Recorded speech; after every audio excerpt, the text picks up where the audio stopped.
everyone, my name is Hannah Hale and I'm currently taking a class with Grand Canyon University to obtain a bachelor's degree. Uh, the class I'm in right now is Social Justice for Educators, and I want to talk about a video that we had for this assignment this week that we had to watch, and then I'm going to give you my take on the video and the information that I was given. The video, you can check it out. It's called Cultural Competence. What does it mean for educators? And now I'm going to discuss how I feel about the cultural competence for educators. First, I want to share my own personal experiences that as working in education right now as a paraprofessional that I have had to deal with different cultures and diversity in the public school setting. A few years ago, I had first started teaching, helping in the classroom to help students. During a class discussion, I unintentionally made a comment that was culturally insensitive to one of my students. The immediate confusion and hurt on their face was a wake-up call for me. I then realized how important it is to understand and respect the diverse backgrounds of all of my students. This experience ignited my commitment to fostering an inclusive classroom environment and has led me on a continuous journey of cultural learning and self-improvement. To me, defining cultural competence is the ability to understand, communicate with, and effectively interact with people across cultures. This includes being aware of one's own worldviews, developing positive attitudes towards cultural differences, and gaining knowledge of different cultural practices and worldviews. Key terms that align with cultural competence is equity, which is ensuring that everyone has access to the same opportunities. Inclusivity, like inclusion, but inclusivity, I have trouble saying that, I'm not perfect. Which is actively involving all cultures and ensuring everyone feels valued. That is so important to me. I want every student to know that they are valued regardless of their cultural differences, the diversity. Students matter to me. The multicultural education, which is education that incorporates the histories, text, values, beliefs, and perspectives of people from different cultural backgrounds. This all fits in the personal placement on the cultural competency continuum. Those three words and definitions can give you a little bit of an insight of diversity, cultural, what students are going through with this issues in the public school section, but that's not even the proper word, but in public schools. Through the experience that I had with that student, that I had hurt their feelings, and I didn't even mean to. We were just talking about something, and I just said something, and I could see that, I had broken a little bit of that trust and I didn't even realize it. I would have never have intentionally tried to hurt the student that I did by the comment that I made about, something that wasn't even a really big deal, but I realized after it was done that it was a big deal. To me, at the time, it wasn't, because I didn't realize, because I was so new to the environment. I was homeschooled and private schooled. I had never really been out into the world until I became an adult, and then I got this job. And when I started this job as a para, this was the first time I had ever stepped into a public school.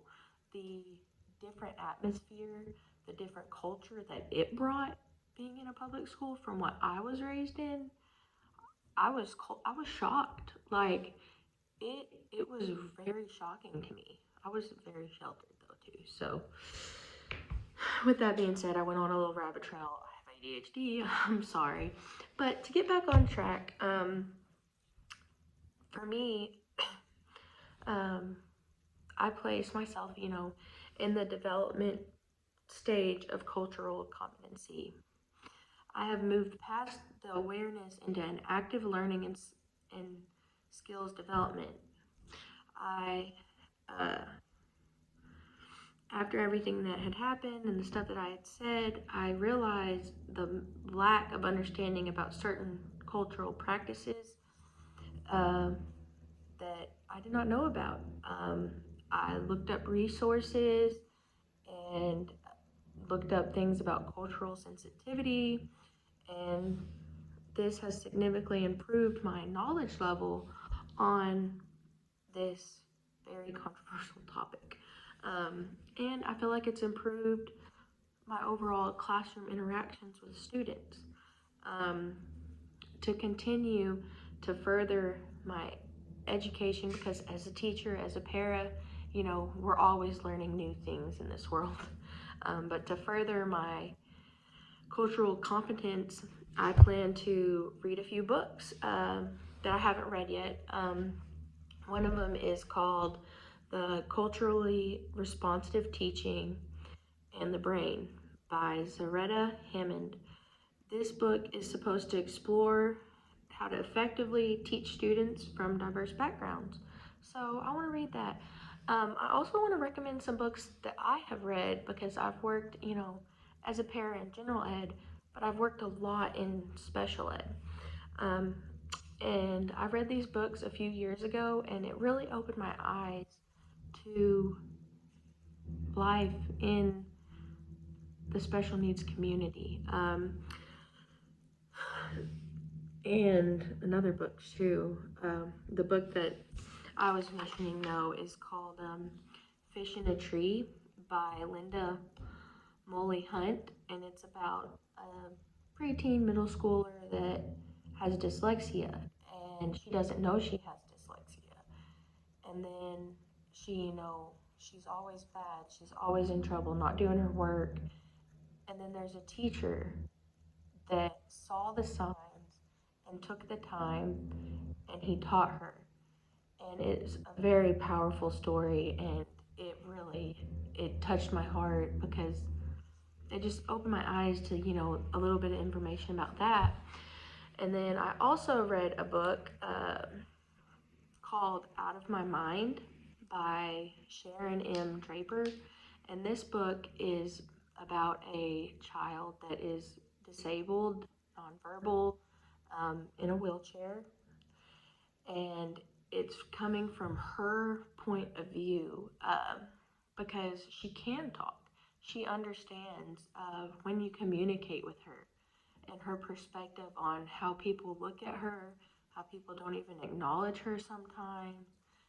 And it's a story that, goes into some of that really hard detail that our kids face that have more severe special needs. I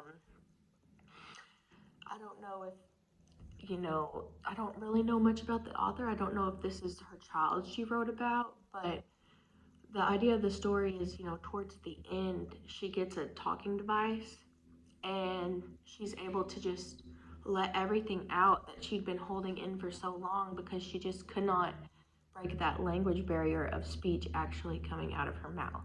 But when she got the talker, it was like a whole new world for her. She could communicate, and it is just, I love that book. Special Needs has a very deep place in my heart. But I do want to talk about another book that I had read. We do a thing called One School, One Book every year, and we read this book called Refugee by Alan Gratz.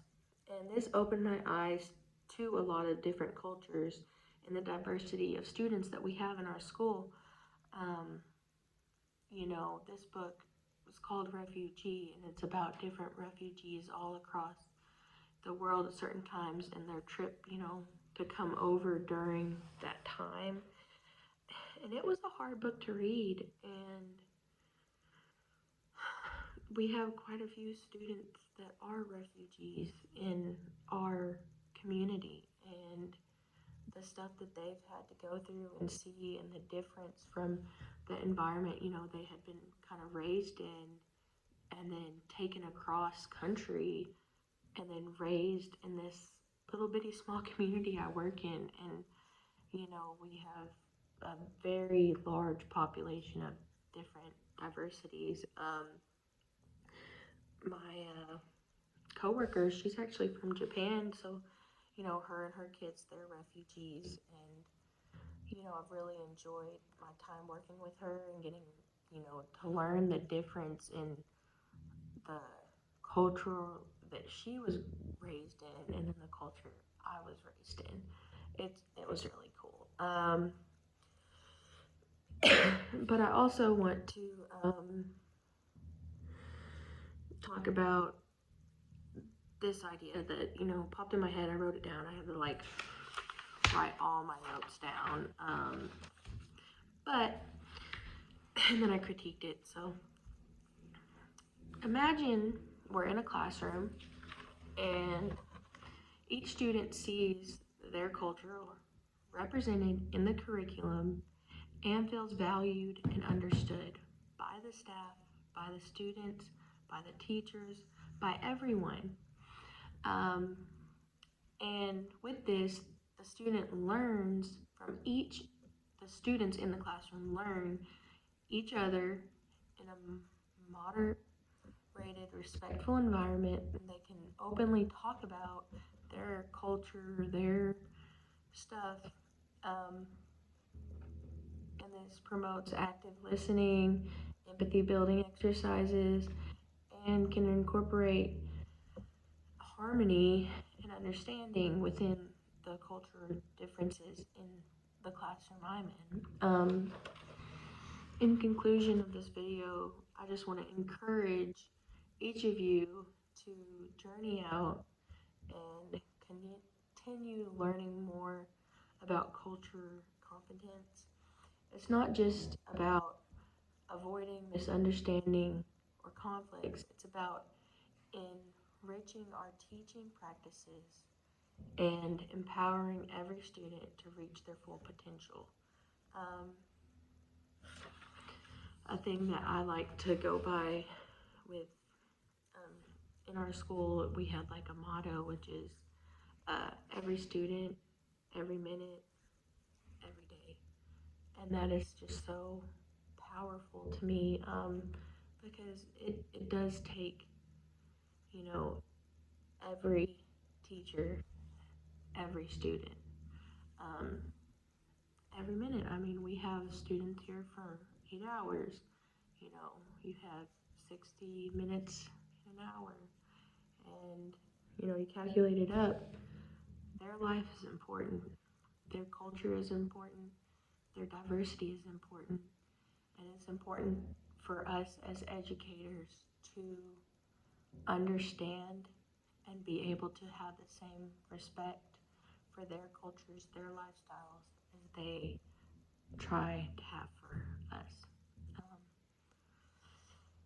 With that being said, I hope that you enjoy watching this video.